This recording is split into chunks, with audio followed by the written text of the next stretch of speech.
3-month campaign and she was supposed to introduce herself to the American people. No wonder people were Googling, did Joe Biden drop out? And so no. You saying 3 months wasn't long enough? I mean, it was too long. Apparently, some people still haven't accepted Kamala Harris's loss in last year's elections. We don't know in Britain, for instance, when you have a short election, it's not like you don't know who the leader of the party is for months and years before that.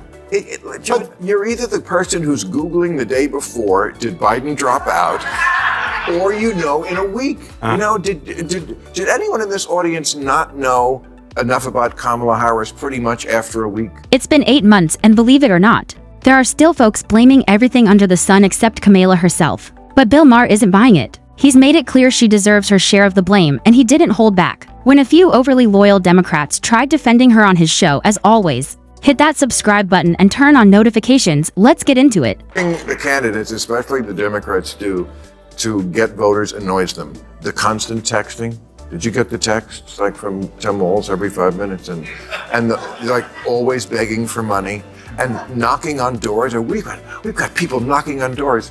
You don't want knocking on your door. Who in this day and age wants someone knocking on? Kids don't even like it when if you a phone call. That's like too much of a invasion of their privacy. Bill laid out exactly why voters found Kamala Harris so unappealing, and honestly, he wasn't wrong. Every point on his list felt like it was designed to turn off the average voter. All Democrats needed was a coherent message and a little trust in the American people. Simple, right? But no, they chose pandering over clarity, spending their time catering to the loudest corners of the woke crowd. And when that failed, as it was bound to, they didn't pivot to common sense. They reached for gimmicks, guilt trips, and good old-fashioned manipulation. Why earn support when you can try to manufacture it? Classic. Hasn't done anything yet, but I understand the. this was the problem. You know, there was a 2014 study that showed that Fortune 500 companies were more likely to pick a female CEO if the company was struggling, basically setting women up for the big job, but to also fail. If they did well, fine. But if they failed, like, look, we have a female CEO while failing. And that's what I feel like they did to Kamala Harris. When Biden refused to step aside and not run again, he was supposed to be that bridge. He backed off on that promise due to arrogance. And then he drops out after a catastrophic debate performance, and they set Kamala Harris up to fail. If you've been following this channel for a while, you already know absurd left-wing takes aren't new, but this one deserves a gold medal. Sarah Isker actually spoke, as if Kamala Harris had been plucked from obscurity to replace Joe Biden, as though she hadn't spent 4 highly visible years as vice president. The mental gymnastics required to make that argument could qualify for the Olympics. But the left loves rewriting history to protect their own. Never mind that Kamala had years to connect with voters. Spoiler, she didn't. And Maher, to his credit, wasn't letting that slide. He called out Isker's fantasy on the spot. No sugarcoating, no soft landings. At some point, someone has to break it to them. Voters didn't forget Kamala. They rejected her. You saying 3 months wasn't long enough? It was too long. It was long enough. It was long enough. If they had a primary, it's not that they didn't have time to introduce. They met someone and didn't like them. if they had had a primary, they wouldn't have picked her.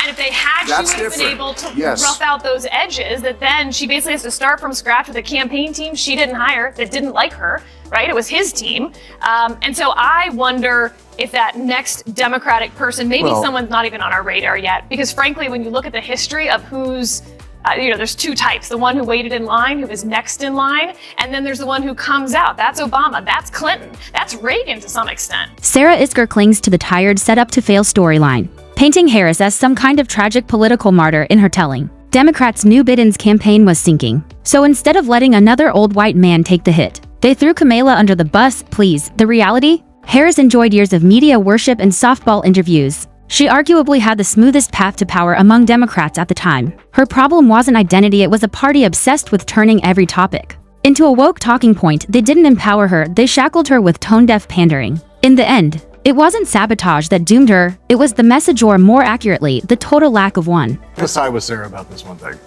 If you're the sitting vice president for a president who has, throughout his entire term in office, been sitting at about somewhere between a 35 and 40% approval rating. People view the Biden administration as a failure. We can have a long discussion about whether they are right about that, about the economy, but the perceptions of the economy were that people thought inflation was too high, people thought we were on the wrong track, 75% wrong track numbers, and this huge inflation overhang. You're the sitting vice president, and you get put on elevated to the top of the ticket 107 days ahead of the election. I think that is a very high degree of difficulty put on anybody. And I do not think she is the perfect candidate. I tend to agree with Sarah that probably in a fully litigated primary, she probably would not have been the Democratic nominee, but we'll never know that. And just when you think the excuse factory has shut down, John Heilemann jumps in to help Isger with some damage control suddenly. The man who spent years preaching Bidenomics is booming. Now admits the economy was a mess. Oh, now it's an issue? For years, CNN and MSNBC insisted Biden had rescued the economy, inflation was transitory. Gas prices were fine, and high grocery bills were just perception problems. Fast forward. And Heilemann is claiming Biden's poor economic record made it tough for Harris to campaign. Spare me. Even Bill Maher couldn't hide his frustration as Heilemann and Isger tied themselves in knots to justify her failure. Never been anybody who's had the difficulty of that situation, elevated that late in the campaign. A Why? Democrat would have needed to run away from Bill, the I don't know Biden if you know this, but the vice administration. president of the United States is How basically is she shoved in a broom closet for 3.5 years. I know. Like, you couldn't. She was more popular in there. Yes, well, I mean, it's this idea that the idea in a mass media age that 107 days is not long enough to know somebody. you are way overestimating the American people in terms of what their ability. No. You have someone like Donald Trump has become a universally known, understood, loved by some, hated by others over the course of being omnipresent for 8 Decades. years. Okay. Barack Obama becomes president of the United States after running for 2 years as president, runs a 50-state primary, is on television, does dozens of Democratic debates. Before Maher cuts in again, let's set the record straight. Kamala Harris wasn't shoved into obscurity. No matter what her defenders say, she was handed major responsibilities. Remember the border crisis? Yeah, that. She botched it completely. Millions crossed illegally while she avoided the actual border for as long as possible. She also turned down prime opportunities to connect with the public, like a Joe Rogan podcast appearance, and when she did take interviews, they were packed. With word salads, awkward laughs, and no substance, Kamala wasn't hidden, she was front and center. And she choked. If you ever watched this show, but I had Michael Douglas on this week. Yeah. At the top,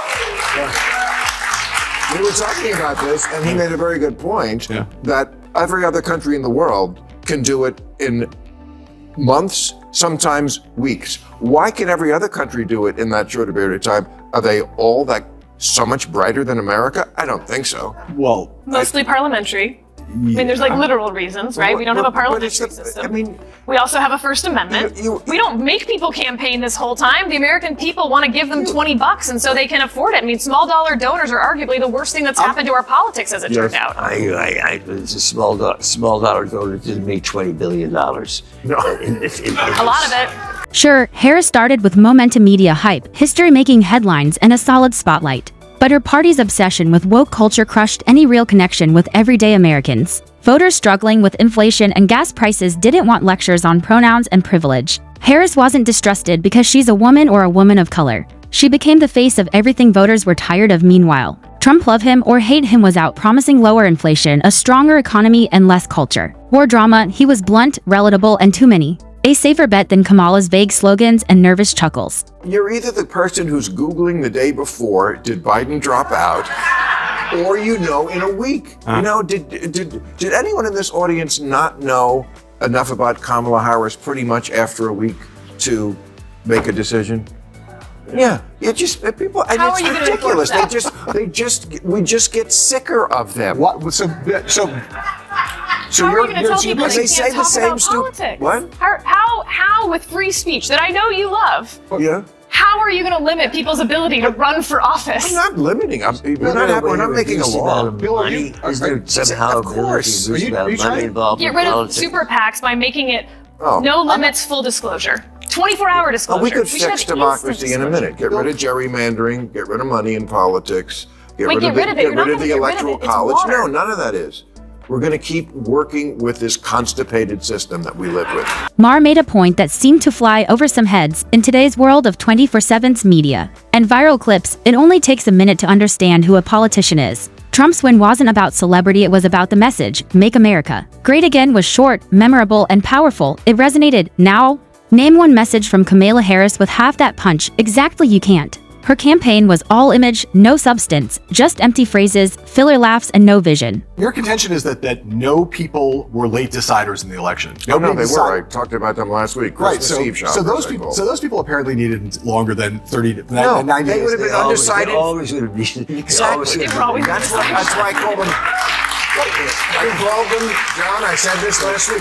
I call them Christmas Eve shoppers. My father was one. People who don't buy their presents until the Christmas Eve night. He would go into the store and he wouldn't feel like he could do it until he was fully in the spirit. You had to be in the store on Christmas Eve with Santa and all the fucking elves and everything that was going on. By now, Heilman was desperate. He actually argued seriously that voters didn't have enough time to decide on Harris. In the era of TikTok and nonstop news, voters can form an opinion in 30 seconds. Maher reminded him that America runs one of the longest election cycles in the world. Even then, undecided voters linger right until election day, so no, time wasn't the problem. The problem was a candidate with no compelling vision, no memorable message, and nothing to inspire undecided voters to say, she's the one. Harris wasn't sidelined, she was given the mic and blew it, from the border to her flat messaging. Voters saw through her. And Maher made sure the excuses sounded as embarrassing as they were, blaming the economy, the calendar, or anything else only proves Democrats still won't face reality. Americans want clarity and competence, and Kamala delivered neither.